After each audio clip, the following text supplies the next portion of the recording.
Last ക്ലാസ്സിൽ discuss ചെയ്ത് നിർത്തിയത് പ്രൊക്യൂർമെൻറ്റിൽ തന്നെ ഇലക്ട്രോണിക് പ്രൊക്യൂർമെൻറ്റ് എന്താണ്, അതിൽ എന്തെല്ലാം ആ ഒരു വാല്യൂ ചെയിനിൽ വരുന്ന ആക്ടിവിറ്റീസ് എന്തൊക്കെയാണെന്നാണ്. അപ്പോൾ പ്രൊക്യൂർമെൻറ്റ് ഇലക്ട്രോണിക്കലി കംപ്ലീറ്റ് ചെയ്യുന്നതിന് വേണ്ടി നമുക്ക് ഇലക്ട്രോണിക് പ്രൊക്യൂർമെൻറ്റ് സോഫ്റ്റ്വെയർ കൂടി ഹെൽപ്പ് ചെയ്യുന്നുണ്ട്. ഈ സോഫ്റ്റ്വെയർ സിസ്റ്റംസ് കൂടാതെ നമുക്ക് ഇതൊന്നും പോസിബിൾ അല്ല എന്നുള്ളത് അറിയാലോ. സോ ഇലക്ട്രോണിക്കലി ഈ പ്രൊക്യൂർമെൻറ്റ് ആക്ടിവിറ്റീസ് നമുക്ക് പ്രിപ്പയർ ചെയ്യാനും അത് മാനേജ് ചെയ്യാനും അത് എനേബിൾ ചെയ്യാനും വേണ്ടിയിട്ട് പ്രൊക്യൂർമെൻറ്റ് സോഫ്റ്റ്വെയർ നമ്മൾ യൂസ് ചെയ്യുന്നുണ്ട്. ഈ സോഫ്റ്റ്വെയർസ് യൂസ് ചെയ്തുകൊണ്ടാണ് നമുക്ക് ഇതിൻ്റെ ആക്ടിവിറ്റീസിനെയെല്ലാം ആ പർപ്പസ് എല്ലാം മീറ്റ് ചെയ്യാൻ പറ്റും. അതിന് അഡ്വാൻറ്റേജസും ഉണ്ട്, അതേപോലെ തന്നെ ഡ്രോബാക്സും ഉണ്ട്.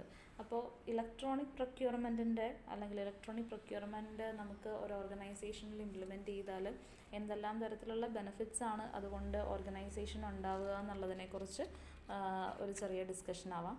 അതിൽ ആദ്യം തന്നെ നമുക്ക് കോസ്റ്റ് വൈസ് നമ്മൾ നോക്കുകയാണെങ്കിൽ വളരെയധികം റിഡക്ഷൻ അവൈലബിൾ ആവും എന്നുള്ളതാണ് ഒരു ബെനിഫിറ്റ് എന്ന് പറയുന്നത്. കാരണം നമുക്ക് പ്രൊക്യൂർമെൻറ്റ് ആക്ടിവിറ്റീസ് ഇലക്ട്രോണിക്കലി ചെയ്യുമ്പോൾ മാനുവലി ചെയ്യുന്ന അത്രയും ലോഡ് ഓഫ് വർക്ക് ഉണ്ടാവില്ല, അത്രയും വോളിയം ഓഫ് വർക്ക് നമുക്ക് ചെയ്യേണ്ട ആവശ്യം വരുന്നില്ല. ആൻഡ് അതേപോലെ തന്നെ ഒരു സ്ട്രക്ചേർഡ് ആയിട്ടുള്ള ഒരു ഫോമാറ്റിലായിരിക്കും നമുക്ക് കാര്യങ്ങൾ ചെയ്യേണ്ടി വരുന്നത് by using systems in procurement. അപ്പോൾ നമുക്ക് ഈ എക്സ്റ്റേണലായിട്ട് നോർമലി ചെയ്തുകൊണ്ടിരുന്ന പലതരത്തിലുള്ള എക്സ്പെൻസസിനെയും നമുക്ക് റെഡ്യൂസ് ചെയ്യാൻ പറ്റും. At the same time paper വർക്ക്സും കാര്യങ്ങളും എല്ലാം ഇലക്ട്രോണിക് പ്രൊക്യൂർമെൻറ്റിലൂടെ എലിമിനേറ്റ് ചെയ്യാൻ പറ്റുമ്പോൾ when we are doing this items through manually നമ്മൾ എത്രമാത്രം കോസ്റ്റാണോ അതിനുവേണ്ടി ഇൻകർ ചെയ്തുകൊണ്ടിരുന്നത് അതിനെ എലിമിനേറ്റ് ചെയ്യാൻ പറ്റും, അല്ലെങ്കിൽ കോസ്റ്റിനെ എത്രയും റെഡ്യൂസ് ചെയ്യാൻ പറ്റും എന്നുള്ളൊരു ബെനിഫിറ്റ് അവിടെയുണ്ട്. അതേപോലെ തന്നെ സ്പെൻഡിൻ്റെ വിസിബിലിറ്റി എന്ന് പറയുന്നത് നമുക്കിവിടെ എന്ത് ചെയ്യാൻ പറ്റും, വളരെ പ്രോപ്പറായുള്ളൊരു ട്രാക്കിംഗ് എന്ന് പറയുന്നത് and of course centralised tracking എന്ന് പറയുന്നത് പോസിബിൾ ആണ് എവിടെ, മാനുവലി അല്ലാതെ പ്രൊക്യൂർമെൻറ്റ് ചെയ്ത് കഴിഞ്ഞാൽ. അപ്പോൾ അതുകൊണ്ട് തന്നെ ഈച്ച് ആൻഡ് എവറി മൈന്യൂട്ട് ട്രാൻസാക്ഷൻസും നമുക്ക് വേണ്ട ആ ടൈമിൽ തന്നെ ട്രാക്ക് ചെയ്യാനും ട്രേസ് ചെയ്യാനും അതേപോലെ റിക്വിസിഷൻസ് കൊടുക്കുന്നതിനനുസരിച്ച് തന്നെ കറക്റ്റായിട്ട് നമുക്ക് ഐറ്റംസ് അവൈലബിൾ ആവുന്നു, ഓർഡർ പ്രോസസ്സിങ്ങും പേയ്മെൻറ്റ്സും പ്രോപ്പർ ടൈമിൽ നടക്കുന്നു.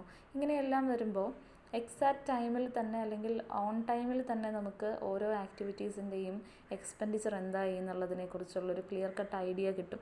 അതേപോലെ തന്നെ ബാക്കി നമുക്ക് ഇതുമായി ബന്ധപ്പെട്ട് ചെയ്യേണ്ടുന്ന കോൺട്രാക്ട് കംപ്ലയിൻസുമായി ബന്ധപ്പെട്ടുള്ള കാര്യങ്ങൾ എല്ലാം കറക്റ്റായിട്ട് നമുക്ക് ഐഡൻറ്റിഫൈ ചെയ്യാനും ട്രാക്ക് ചെയ്യാനും ട്രേസ് ചെയ്യാനും പറ്റും എന്നുള്ളതൊരു മേജർ അഡ്വാൻറ്റേജ് ആണ് ഇതിൻ്റെ ഈ ഒരു ഇലക്ട്രോണിക് പ്രൊക്യൂർമെൻറ്റിൻ്റെ.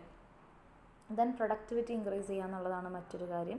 ഇപ്പോൾ നമ്മളുടെ ബിസിനസ്സിൻ്റെ ഇൻറ്റേർണൽ കസ്റ്റമർ എന്ന് പറയുന്നത് is directly connected to an organization and is usually but not necessarily internal to the organization. പക്ഷേ യൂഷ്വലി നമ്മളുടെ സ്റ്റേക്ക് ഹോൾഡേഴ്സോ എംപ്ലോയീസോ ഇവരൊക്കെ ഇൻറ്റേർണൽ കസ്റ്റമേഴ്സാണ്. അപ്പോൾ ഇൻറ്റേർണൽ കസ്റ്റമേഴ്സിന് എന്ത് ചെയ്യാം, they can obtain the items from our catalog, approved items. Catalogue management എന്താണെന്ന് last ക്ലാസ്സിൽ ഞാൻ പറഞ്ഞിരുന്നു.